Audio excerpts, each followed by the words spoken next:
श्री स्वामी समर्थ. श्री गुरुदेव दत्त. श्री गुरुचरित्र पारायणासाठी बसलेल्यांना तसेच मार्गशीर्ष गुरुवार करणाऱ्यांना मनामध्ये प्रश्न येत आहेत की आम्ही गुरुवारचा उपवास कसा सोडायचा, कारण की त्याच दिवशी आपण दत्त महाराजांचा देखील उपवास करतो.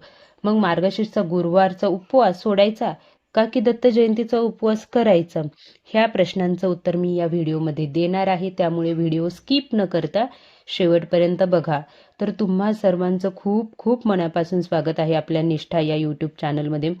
4 डिसेंबर रोजी मार्गशीर्षचा दुसरा गुरुवार आहे आणि त्याचसोबत आहे दत्त जयंती व अजून एक आहे त्या दिवशी, ते म्हणजे दत्त जयंती ही पौर्णिमेच्या दिवशी असते, त्यामुळे त्या दिवशी पौर्णिमेचा उपवास देखील केला जातो. मग आता भरपूर जणांना प्रश्न पडतो की आता आम्ही पौर्णिमेचा उपवास करायचा, मार्गशीर्षच्या गुरुवारचा उपवास करायचा, दत्त जयंतीचा उपवास करायचा. तर बघा, जे श्री गुरुचरित्र पारायण करतात ना, त्यांनी कंपल्सरी दत्त जयंती दिवशी उपवास करायचा असतो. त्या दिवशी आपला पारायणाचा शेवटचा दिवस असतो. जे कोणी केंद्रामध्ये बसलेले असू द्या, घरी बसलेले असू द्या, 28 नोव्हेंबरपासून ज्यांनी पारायणाला सुरुवात केली आहे त्यांचं 4 डिसेंबरला पारायणाची समाप्ती होते.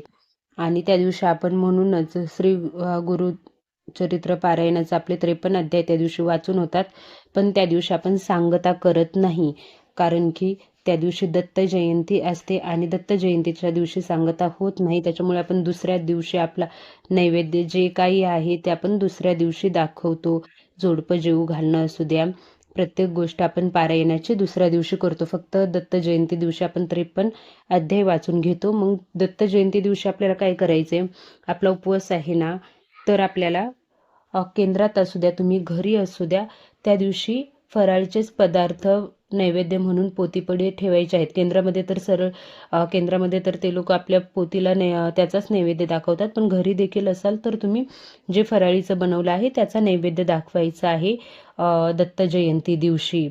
मग आता तुम्हाला गुरुवारचा उपवास कसा सोडायचा, कारण की फक्त असं नाहीये की जे गुरुचरित्र पारायण करतात तेच दत्त जयंतीचा उपवास पकडतात.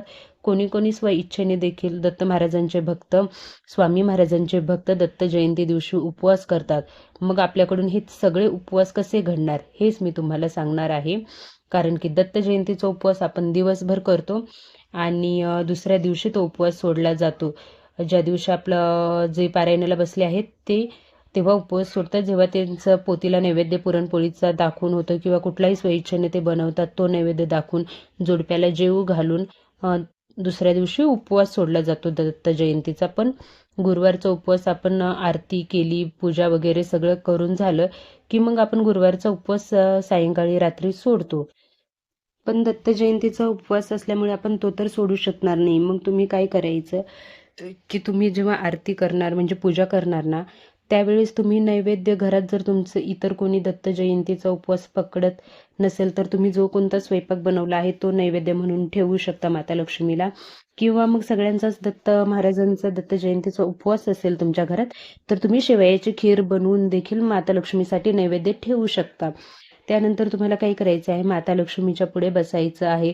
तुमची सर्व पूजा झाल्यानंतर माता लक्ष्मीच्या पुढे बसायचं आहे. माता लक्ष्मीला तुम्हाला हात जोडून विनंती करायची आहे. माता लक्ष्मीला सांगायचं आहे की आज माझा गुरुवारचा उपवास सोबत दत्त जयंतीचा उपवास देखील मी केलेला आहे, त्यामुळे मी गुरुवारचा उपवास हा फराळीनेच पदार्थ खाऊन सोडत आहे, कारण जेवण मी उद्या दत्त महाराजांना नैवेद्य दाखवूनच करेल, असं माता लक्ष्मीला सांगायचं आहे.